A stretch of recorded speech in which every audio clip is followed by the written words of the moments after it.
no gondrog faleng fap fanefo engefo yiftedude amin.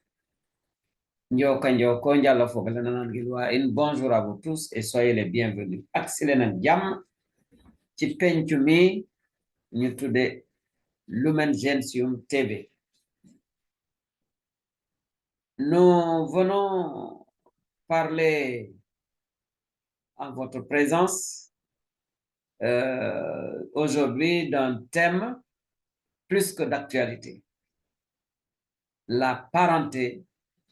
et son importance dans nos sociétés. Et nous ferons appel particulièrement à la société sérère où la notion de parenté est très importante. N'oubliez pas, si vous venez à cette chaîne pour la première fois, de vous abonner pour avoir accès à tous nos partages. tey jii dañ leen a bëgg a waxtaanal lu am solo te sunu jamono ji soxla ko lool fi mu nekk nii lu jëm ci mbokk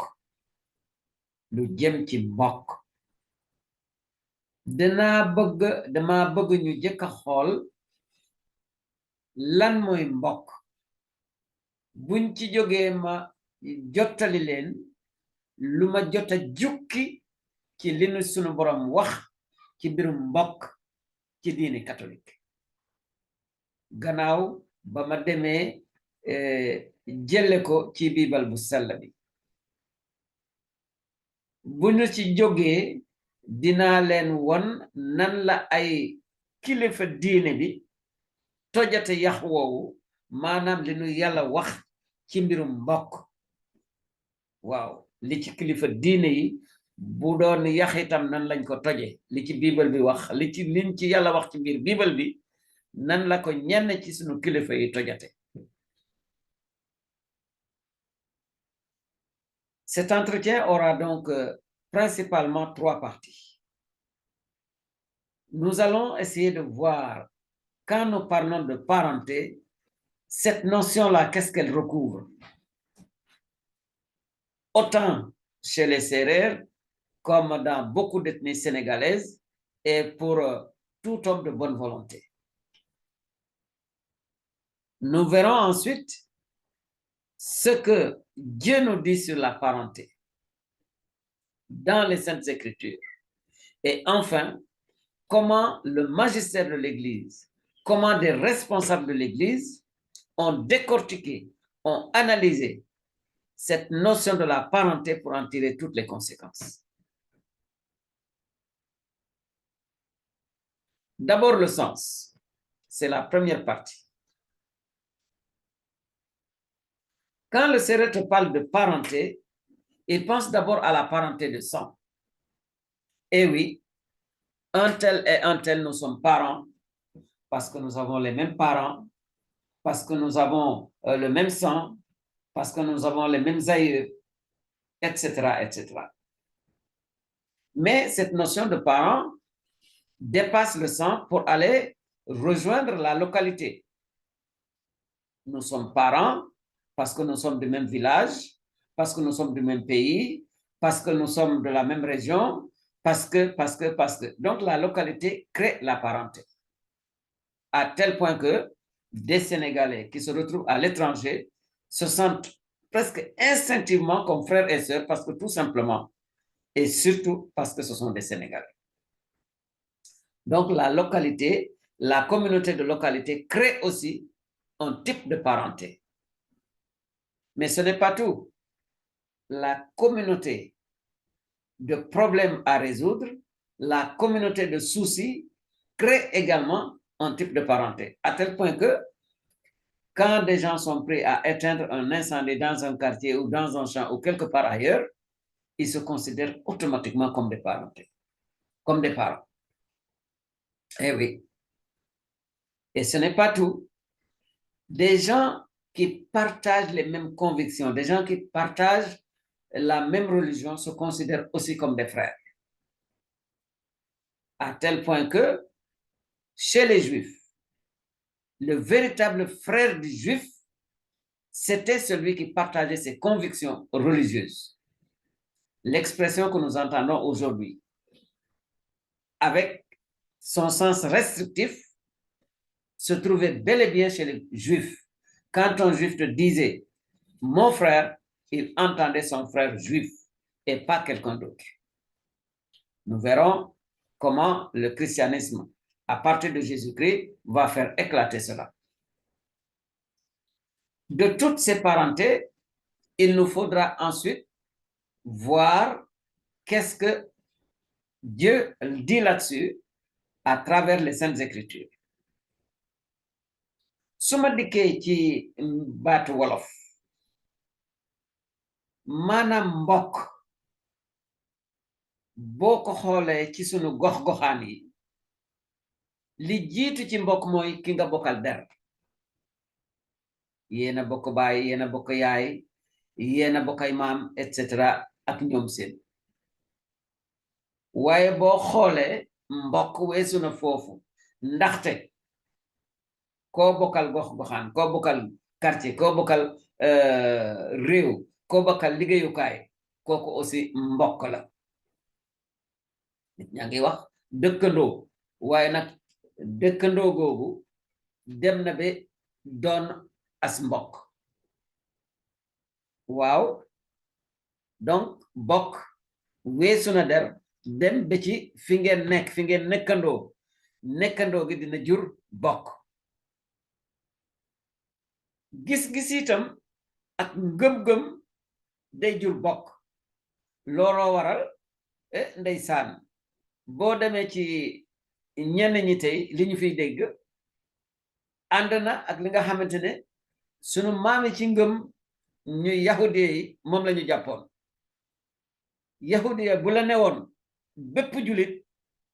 eh bien ki bokk ak moom ngom dong la tegoon muy julit keneen bokku ca woon loolu moom bu doon nen itam sunu borom Yesu Krista moo koy toj pour génne njëriñ li ci nekk weesu diine bi ak deret ji dinañ ko gis bu ci kanamee bokk gëm-gëm day jur as mbokk tax na ba même boo demee ci parti politique yi dañuy woyante ci seen biir frère un tel sœur un tel et cetera ah waaw suma càmmeñ ak suma jigéen dañ koy waxante ci biir parti nit ñu bari xamuñu li ko waral waaye wax naa leen ko tey lii yépp mu ngi ci biir bokk buñ ko dee wax léegi nag nañ xool su boroom Yesu Krista dale ko ci mbind yu jëkk ya lan la na su boroom wax ci mbirum bokk xam ngeen ne li duuf ci nag bi yépp nee na ñu xejul ci cin li man nee na ah kay xej na ci dañ ko dun toggandoo ndaxte booy dàgg ndànk-ndànk di dugal ci cin li di togg lu mu yàgg yëg wi dina jeex nag wi dina jeex tey jii donc as tuut rek lañ ciy jël dugal ko ci cin li toggal leen ko voilà nous allons voir à présent justement les enseignements que nous avons reçus sur la parenté. Qu'est-ce que Dieu nous dit dans la religion catholique sur la parenté? Naturellement, notre livre de référence, enfin je dis livre, parce que c'est tout un corpus, cette bibliothèque qu'est la Sainte Bible, où nous avons quelques éléments des paroles de Dieu, eh bien, qu'est-ce que Dieu nous dit sur la parenté? Parler de parenté ici, notre pensée va naturellement et instinctivement, dès prime abord, eh bien, au décalogue, au 4e commandement, sauf erreur de notre part. Eh bien, il nous est dit, honore ton père et ta mère. Ceci, nous l'avons déjà dans le livre de l'Exode. Eh bien, nous l'avons aussi dans le Deutéronome. Ceux qui sont intéressés par les références, ils peuvent aller les trouver justement dans Exode au chapitre 20, le verset 12, et Deutéronome, le chapitre 5, au verset 16. Honore ton père et ta mère. Mais Cet honneur-là, ce respect-là, eh bien, imaginez que c'est le commandement qui vient après nos devoirs envers Dieu. Le premier devoir, c'est envers nos parents. C'est très fort. Cette parenté est telle que l'indifférence n'est pas permise dans la parenté. À plus forte raison, la haine, voire même le crime. Et c'est tout le problème de Caïn et Abel. Voilà déjà quelques éléments de la vie de Dieu que nous avons reçus dans la Sainte Bible. Sans compter le fait que si vous allez dans le livre du Lévitique, au chapitre 18, vous avez tout un ensemble d'interdits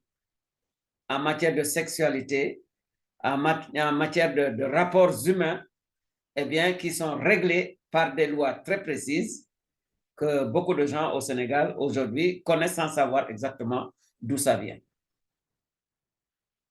Alors, voilà donc quelques éléments par rapport à la parenté, par rapport à ses conséquences. Quand nous venons dans le Nouveau Testament, eh bien, c'est Saint Paul qui va insister sur ce lien de parenté. Nous sommes liés parce que, justement, par le sang du Christ, parce que nous sommes tous sauvés par le sang de Christ, nous sommes devenus tous des frères. Et Jésus est notre grand frère. D'ailleurs, l'archevêque actuel de Dakar, au moment où je vous parle, il a écrit dans le passé tout un développement, toute une réflexion sur le fait que Jésus est le frère d'une multitude, le grand frère, l'aîné d'une multitude, en référence à la Bible. Mais Saint Paul, lui, inspiré par Dieu, va nous montrer combien les croyants doivent être solidaires entre eux. Et c'est toute la problématique des secours qui sont demandés aux églises de la diaspora par rapport aux frères chrétiens à Rome qui étaient dans de véritables difficultés alimentaires. Tout le problème de la collecte que nous avons justement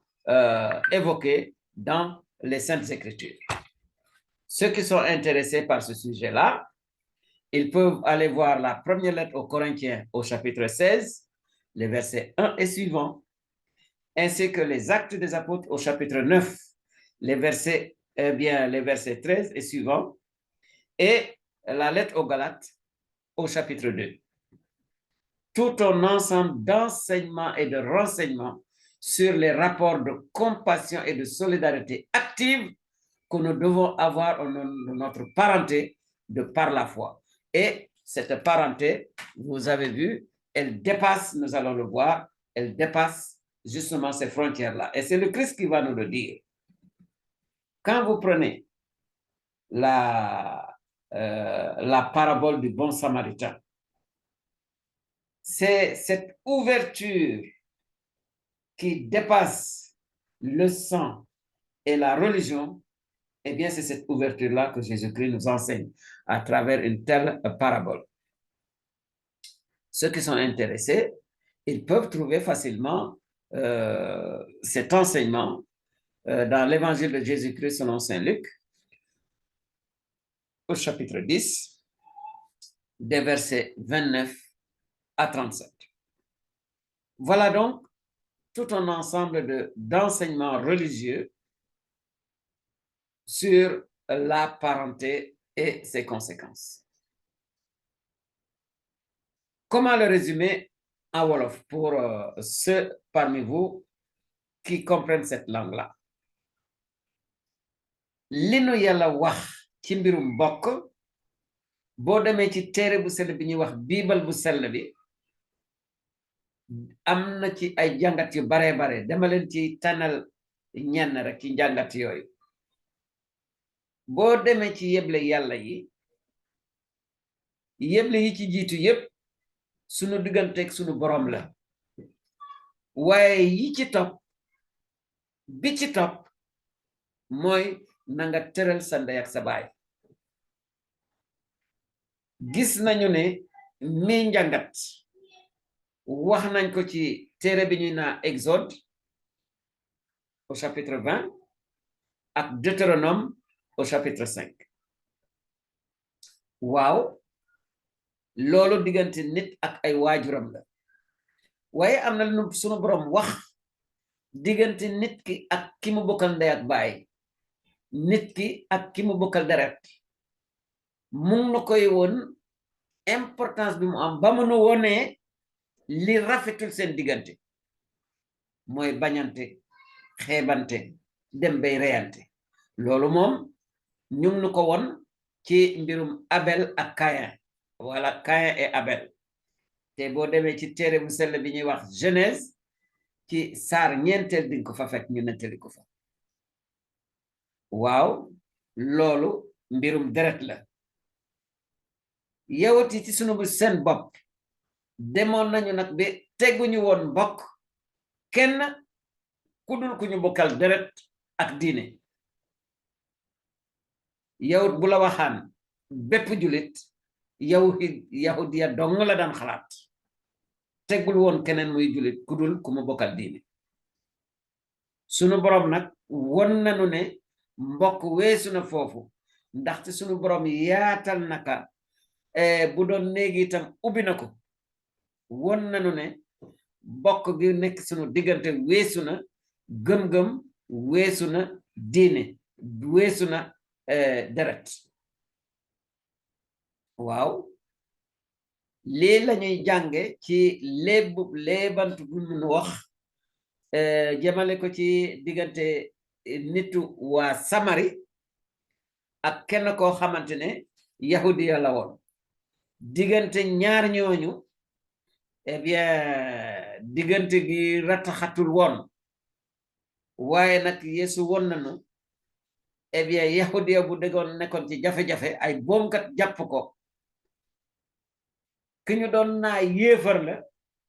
moo ko xettali moo ko jàppale moo ko toppatoo kooku def na ko mbokk lii won nañu ne li nu yàlla sant yéematul rek ci deret yéematul ci ki ma bokkal diine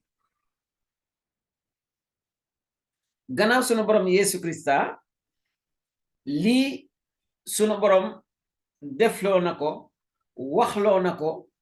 jàmbaar ji ñu wax Paul mu sell mi ba muy fexe ba julitu chrétien yi nekkoon ci gox-goxaan yi dajale ci seen am-am ak seen mën-mën dimbalee ko seen mbokk julit ya nekkoon Jérusalem lii boo demee ci biibal bu sell bi dinga ko gis mu set wecc ndaxte ñu ko nettali ci bataaxel bi Paul mu sell mi jëkk bind waa Korint saar 15 aya 1 ak ya ca topp nettali nañ ko itam ci jëfu apotariya saar 9 aya 13 ak ya ca topp bétti itam su ngeen ci bëggee am leeral dem leen jàngi bataaxel ba Paul mu sell mi bindoon waa Galasi ñu koy wax la lettre aux Galates boobu moom mu nga nekk ci saar ñaareel wa ci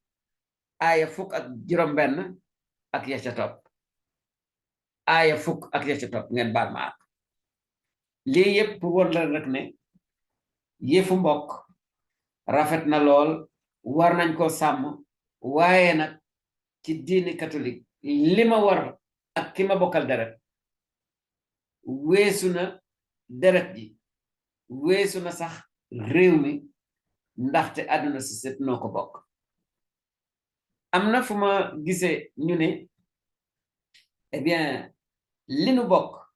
li nu doon loolu aussi day jur bokk yow nit nga man nit la kon nag ay bokk lañ lan ma waral ñi naa bien ñu ngi koy waxte ñu bari duñ ko topp bi fa mu war a yegg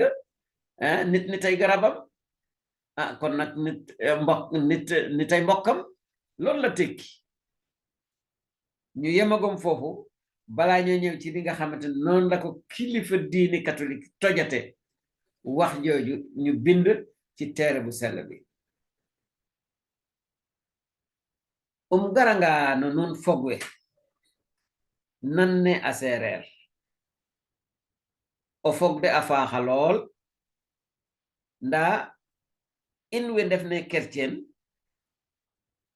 kanan we ndax ge i ndamnete ndikete yo ka refga andona ka roga bug in rage i ngara fulero sax lamorata ten bible fo tedne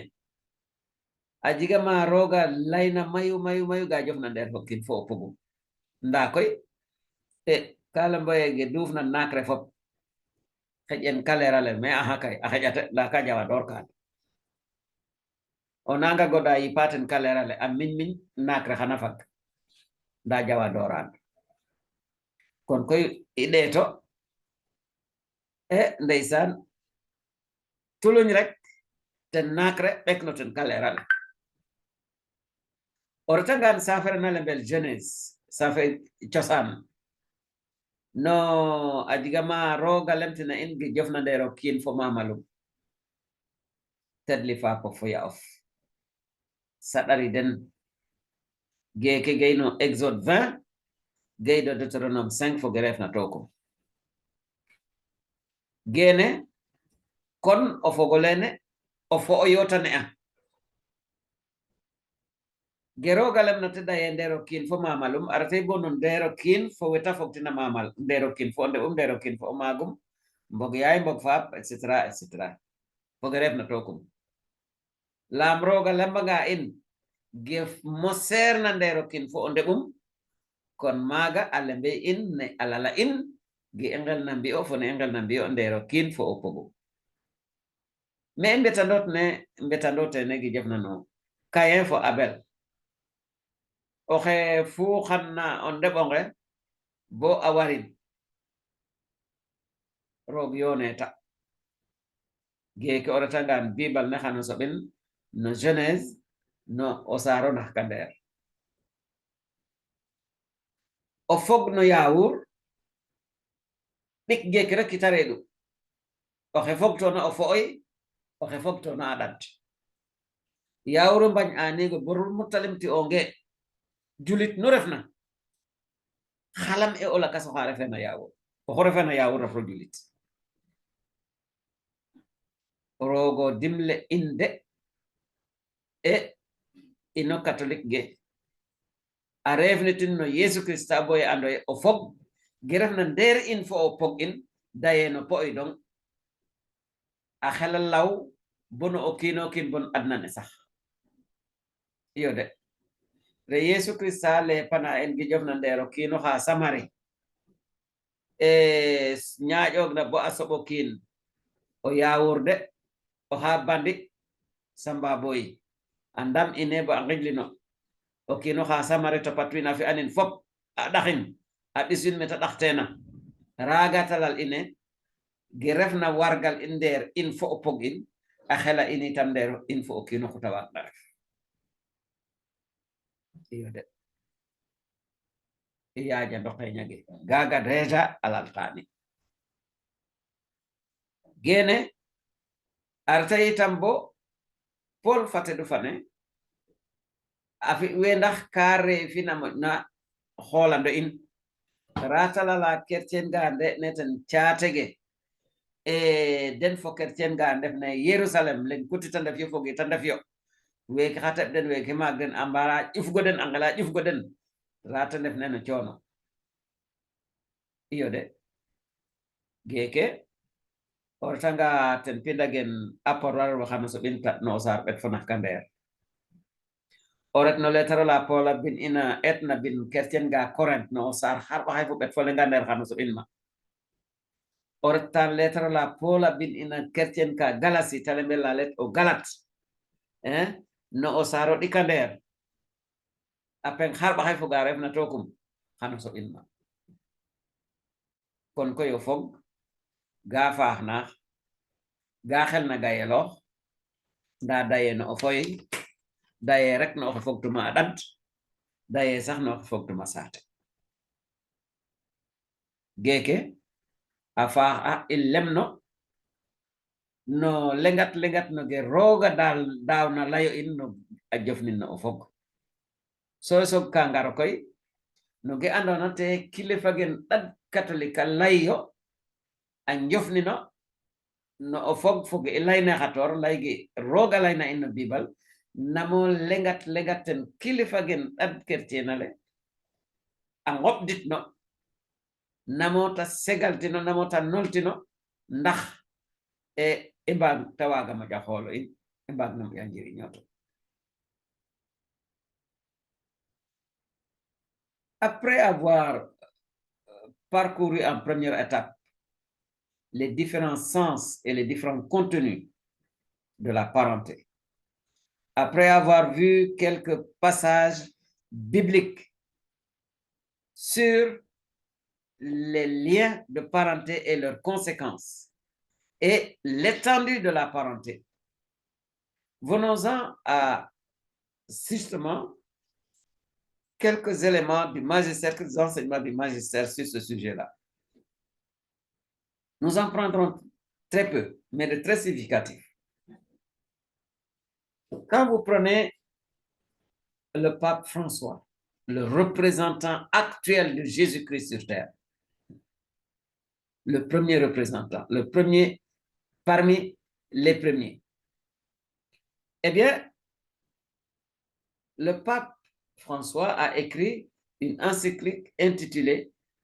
Fratelli Tutti, tous frères. Eh bien, dans ce document mémorable que l'on trouve dans le net, il va nous montrer que nous sommes tous, après tout, nous sommes tous des frères et sœurs de par notre dignité humaine, parce que créés par Dieu. Et là, il va développer justement toutes les conséquences de cette parenté-là. Déjà auparavant, comme en préparation de nos esprits et de nos cœurs, le pape avait écrit l'une des conséquences de cette fraternité avant même d'avoir écrit ce document de Fratelli Tutti. Quand le pape a écrit Laudato Si pour montrer notre responsabilité sur l'environnement, sur l'écologie, c'est parce que nous sommes tous frères et que nous avons des responsabilités, non seulement pour les gens de notre génération, mais même pour les générations futures. Nous devons respecter la nature, non seulement parce qu'elle nous est prêtée par Dieu, mais parce que nous devons aussi nous soucier des générations qui doivent venir après nous. Et au niveau local, au niveau sénégalais, eh bien, les pères, nos évêques de la conférence épiscopale ont écrit un document extraordinaire sur ce sujet-là dans un des mandements de carême, où ils vont étayer cette fraternité parce que nous sommes tous des descendants d'Abraham, parce que nous sommes tous des fils d'Abraham, parce que nous sommes des chrétiens, etc., etc. Voilà donc déjà des enseignements où le magistère a cherché à étayer pour le commun des mortels l'enseignement de Dieu que nous trouvons dans la Bible. Tels sont donc ces enseignements-là. Nous allons voir par la suite quelles conséquences pratiques nous pouvons en tirer aujourd'hui. Ñu dikk ak sunu mbokk yi nga xamante ne wolof la ñu dégg. Gannaaw ba ñu gisee li nga xamante ne moom lanu Yàlla wax ci téere yu sell yi, gannaaw ba ñu gisee li bokk tekki, gis naa yenn ci wax yu rafet yoo xamante ne kilifa diine yi wax nañ ko ci mbiru mbokk di tojat wax ji nekk ci biibal bu sell bi. Ku mel ni Pape François te mu nekkal fi tey Yesu Krista ci boppam. Pape François am na téere bu mu bind ñu koy wax Fratelli Tutti, nun ñëpp ay mbokk lañ. Ci téere boobu yaatal na wax ji bañ a yemalati bokk ci deret wala sax ci diine booba fekk na parce que Fratelli Tutti mu ngi ko bind le 3 octobre 2020 waaye laata booba am na beneen bataaxel bu mu bindoon jëmale ko ci askanu àdduna si sëpp bataaxel la woon ñu koy waxee Laudato Si boobu moom mu ngi ko génne le 24 mai 2015 Laudato Si foofu la Pape François wone ne sunu àdduna si am nañu warugar bu rëy ci sàmm ko ndaxte sunu mucc ci càmm googu la nekk mucc sunuy doom sunuy set ak sunuy setaat Laudato Si nañu sàmm bu baax a baax li nga xamante ne mooy àddina ndaxte yàlla ndenkaane yàlla la waruñu ko yàq muy géej muy suuf muy ci kaw lépp luñ ci jëfandikoo nañu xalaat ne alalu yàlla def na ko dénk te war nañ koo sàmm ngir noonu ñi fi nekk ak sunu setaat yi ñëw lii moo tax yàq àll bi rafetul lii moo tax lekk dara sànni emballage ba ci suuf dañ na koo tere en tout cas catholique day waratu koo def bu ko xamul woon wax nañ ko mu leer environnement ñëpp a koy war a sàmm waaye nag catholique yi war nañ cee jiitu kenn waru leen cee raw nañ ko wax mu leer lii bokk na ci li nga xamante ne mën nañ koo jukkee ci li nuy yàlla wax ci mbirum mbokk sa mbokk doo ko lor doo def loo xamante ne mën na lor sa mbokk Yeesu Krista dem na ba bim nuy wax lu jëm ci nit ak mbokk weesu na ko ba wone jennewaay bu dëkkoon Samari ni mu jàppale yahudiya bi nga xamante ne noonam la woon waaw lii mu ngi nekk ci injilu lik mu sell mi saar fukk aaya ñaar fukk ak juróom ñeent pardon ba ci fanweer ak juróom ñaar wax ni day mu ngi noonu waaw sunu kilifa yi nag biñ dikkee di ko jukki di ko tekkiwaat di ko tojat bokk na ci cardinal bu ñu doon wax cardinal Poupart kooku moom moo dem sax léebaatu le bon samaritain wax jëmi ci wax ju rafet la ku dem ci internet dinga ko fa fekk lii laa leen bëggoon a indil ci mbirum wax ji lu jëm ci mbirum mbokk biñ ci jógee nag ñu xool fi ñu dëkk tey ci Sénégal ak àdduna si nan lañu mën a jële wax jooju ak surtout nan lañ ko war a jële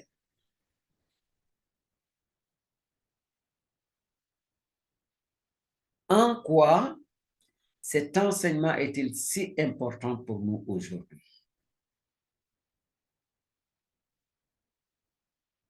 Regardons ce qui se passe autour de nous. Les gens passent tout le temps à casser du sucre sur le dos des autres. Les gens passent tout le temps à raconter n'importe quoi sur des adversaires, que ce soit des adversaires sportifs ou des adversaires politiques. Nous en arrivons à oublier une chose fondamentale, c'est que nous sommes des frères. Alors de grâce, vous politiciens aux rênes du pouvoir, vous politiciens qui aspirez à tenir les rênes de quelque pays que ce soit, souvenez-vous, le souci que vous avez pour vos parents de sang, le souci que vous avez pour vos parents de religion, ayez les mêmes soucis pour tout homme de votre nation, pour tout homme du monde entier. Le pape François a lancé un appel très fort à 3 catégories de personnes lors de son séjour, lors de son passage en RDC, tout dernièrement. Aux puissances étrangères, il intime de lever leurs mains qu'ils ont sur l'Afrique, de cesser d'étouffer l'Afrique. Aux gouvernants, il invite à une gestion, donc on dit vertueuse, une gestion exemplaire, une gestion honnête. Mais ceci ne rime pas avec la magouille, ceci ne rime pas avec les malversations, ceci ne rime pas avec tout ce qui lui ressemble, tel que la corruption. Le pape s'est adressé aux jeunes en disant: revenez aux valeurs, aux véritables valeurs, et cessez de vous faire embrigader par les réseaux sociaux. Un couteau à double tranchant. Il y a du bon, mais il y a aussi du mauvais. Malheureusement, beaucoup de jeunes ne prennent que le mauvais qu'il y a dans les réseaux sociaux. Voilà des messages très forts et basés sur le fait que là, au nom de notre fraternité, il y a des choses que nous devons nous interdire et des choses dont nous devons nous faire des obligations. À bon entendeur, salut. Man li ñuy dégg jël ko ci mbind yu sell yi kilifa diine catholique yi tojat ko bu ñu xoolee sunu àdduna si tey dinañu xam ne tey lañ ko gën a soxla ndaxte li ñuy gis ak li ñuy dégg day sori na li rafet diggante nit ak mbokkam ñiy xeccoo ci sport ñiy xeccoo ci politique ñiy xeccoo ci leneen bu ñu xooloon ne ay mbokk lañu li war diggante nit ak mbokkam ñu sàmm ko kon dëgg-dëgg lu ñaaw li ñuy gis ak li ñuy dégg kon du fi am waaw am nañu ci wax de bu dee Sénégal ay imam wax nañu ay labbe wax nañu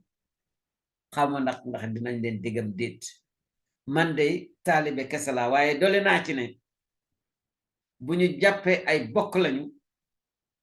am na lu bare loo xamante ni dinañ ko sàmm sunu diggante ay du yem ci boppu borom te lu rafetul kenn mën da fexe ba mu rafet lu ñaaw kenn mën da fexe ba mu rafet mbir maa ngoog yal nañu ci yàlla jàppale ndax ñu gën a xam ne ay mbokk lañu te def li war diggante nit ak mbokk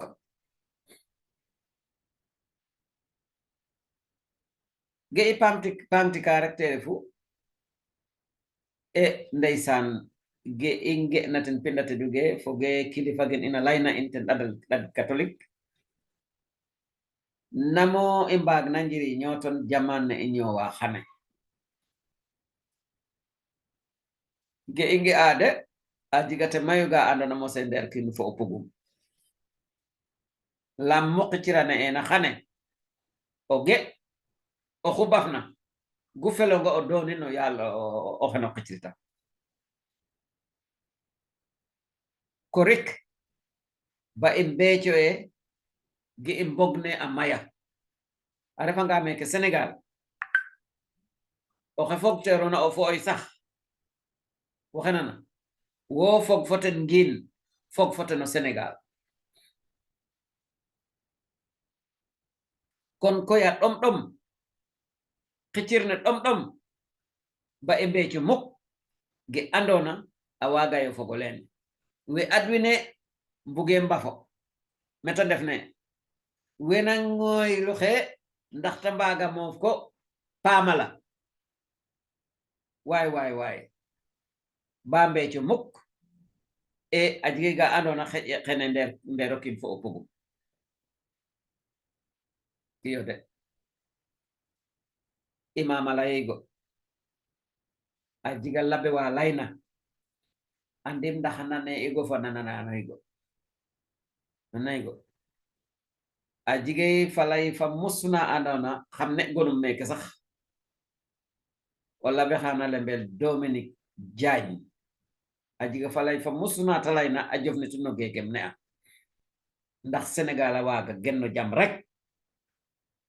ndeysaan no YouTube o ta fi'e interpellation aux hommes politiques du Sénégal ndeysaan we naner ne a tubaab de saɗaram me xan jogoy xan ndol ne a jono nun to mbake ngayrote